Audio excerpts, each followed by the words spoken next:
जो हम पढ़ने वाले हैं that is 10th cranial nerve, vagus nerve. ये लॉन्गेस्ट नर्व है हमारी बॉडी में, जो लॉन्गेस्ट क्रेनियल नर्व है। तो इसका ओरिजिन कहाँ से हो रहा है? ब्रेन में मेडुला से। और इसका जो टाइप है दैट इज़ मिक्स टाइप। ये मोटर फंक्शन भी करती है और सेंसरी फंक्शन भी करती है। Okay, vagus nerve is the motor for the soft palate. कौन से एरिया में ये मोटर फंक्शन करेगी? Soft palate, pharynx, intrinsic muscles of the larynx. ठीक है, लेरिंग्स और सॉफ्ट पैलेट में ये motor function. Somatic sensory fibre जो है ये कहाँ से ओरिजिनेट हो रहे हैं? Unipolar cells in the tubular ganglion. ये सप्लाई करेंगे एक्सटर्नल ऑडिटरी मेटल्स जो हमारा ईयर का जो है part and the part of the year. Okay, जो इसके विसरल सेंसरी फाइबर्स हैं वो कहाँ से ओरिजिनेट हो रहे हैं? Unipolar cells in the ganglion nodosum. ये फिर इनर्वेट करते हैं आगे जाके फेरिंग्स में, लेरिंग्स में, ट्रेकिया में, थोरेसिक थॉरेक्स में और फिर एब्डोमिनल विसरा में। ठीक है, ये हमारी एब्डोमिनल विसरास को भी फिर सप्लाई करती है। और इसके फिर पैरासिम्पैथेटिक फाइबर जाते हैं, ये राइज हो रहे हैं न्यूक्लियस एम्बिगुअस से और ये सप्लाई करेंगे फिर हार्ट को, इनहिबिटरी वाले जो हैं, और ब्रोंकियल मसल्स को।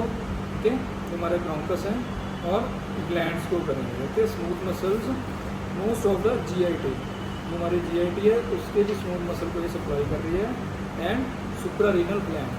तो इस तरह ये काफ़ी सारे एरिया को हमारे बॉडी के सप्लाई करती है। और इसको टेस्ट करने के लिए हम मेन कौन से टेस्ट करते हैं? वेगस नर्व को चेक करने के लिए कि उसकी फंक्शनिंग नॉर्मल है।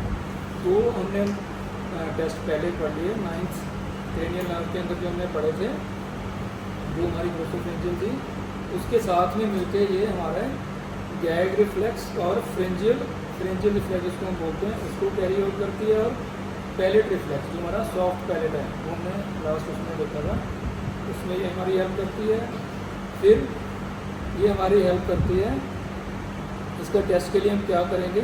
पेशेंट को बोलेंगे हम एक टंग डिप्रेसर ले लेंगे। ओके, टंग डिप्रेसर जो है वो मैंने आपको लास्ट उसमें बताया था, जिससे हमने रिफ्लेक्स चेक किए थे।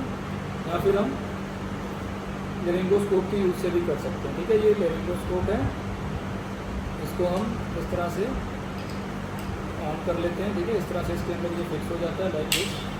और ये इसका जो है ब्लेड है, इसके अंदर फिर ये LED लाइट लगी होती है।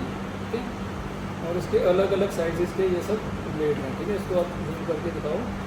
ठीक है, जो अलग अलग साइजेस के हैं। ओके, बच्चों में यूज़ करने के लिए ये वाले ब्लेड्स हैं। ओके, और ये ब्लेड जो है ये मेल फीमेल पेशेंट में हम यूज़ करते हैं, अडल्ट में। Okay, like this. ठीक है, तो इससे हम चेक कर सकते हैं।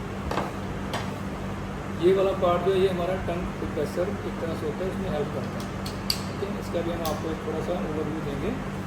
ओके, तो इसको टेस्ट करने के लिए हम पेशेंट को बोलेंगे कि अपना माउथ ओपन करे और मतलब मुंह खोल के आ बोले लाइक दिस। ठीक है, टू से this response is constriction of फ्रेंजियल wall.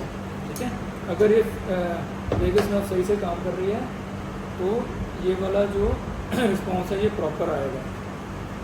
तो जिसको हम बोलते हैं इसमें होगा क्या response? Constriction of posterior pharyngeal wall, जो हमारा फेरिंग्स है उसकी जो है कंस्ट्रिक्शन हो जाएगी। ठीक है, जिसको हम बर्नेट्स राइडियो फिनोमिना भी बोलते हैं। और इससे क्या होगा? जो हमारा इबुला है वो बैकवर्ड्स को मूव कर जाएगा इन द मिडलाइन। अब जो वेगल पैरालिसिस है, अगर वेगस नर्व खराब है तो जो इबुला है वो डिफ्लेक्ट करेगा आपके नॉर्मल साइड की तरफ को। ठीक है, फिर हम दूसरा इसमें पूछेंगे पेशेंट से कि आपको कोई रिगर्जिटेशन फूड रिगर्जिटेशन की हिस्ट्री तो नहीं है कि जो आप खाना खाते हो वो बाहर तो नहीं आ जाता, तो वो भी हम चेक करेंगे। ओके, अगर पैरालिसिस है वेगस नर्व का तो उसमें खाना प्रॉपरली बॉडी में नहीं जाता है। ओके, और या फिर पेशेंट के अंदर जो है खाना खाते हुए नेज़ल वॉइस भी हम नोट कर सकते हैं। Okay, due to total paralysis of the vagus. Okay, या खाना जो है वो नाक के थ्रू बाहर आ जाता है। ओके, एक तो मुंह के थ्रू बाहर आता है, तो खाना जब खाता है वेगस नर्व अगर पैरालाइज है तो मुंह के थ्रू हमारा जो फूड है वो बाहर आ जाता है। कि अगर इस तरह की हिस्ट्री मिल रही है तो इससे भी हम आइडिया ले सकते हैं कि पेशेंट को वेगस नर्व का पैरालिसिस हो सकता है। ठीक है, तो इसको चेक करने के लिए आपको बता दिए 2 टेस्ट हम कर चुके हैं। तीसरा पेशेंट को बोलेंगे कि बोलो आ करो, बोलो आ। ठीक है, तो हम जैसे आ बोल रहे हैं हम लेरिंगोस्कोप या टॉर्च के साथ इसको चेक कर सकते हैं। बोलो आ। ठीक है, जैसे पेशेंट आ बोलेगा तो आप देखो कि उबला जो है फेरिंग जो है वो ऊपर को मूव कर गया और उबला जो है वो हल्का सा बैकवर्ड को मूव कर गया। ओके, दूसरा टेस्ट हम क्या करेंगे, लेरिंगोस्कोप हम यूज़ करते हैं हम position and movement of the true vocal cords की मूवमेंट के लिए। ठीक है, हम इस तरह से यूज़ करेंगे लेरिंगोस्कोप पेशेंट के माउथ में, तो इससे हम अपने वोकल कॉर्ड्स को चेक कर सकते हैं। जो ट्रू वोकल कॉर्ड है उसके अंदर कोई स्वेलिंग तो नहीं है, उसके अंदर कोई डेविएशन तो नहीं है, तो इस तरह से हम वेगस नर्व को चेक करते हैं। ओके।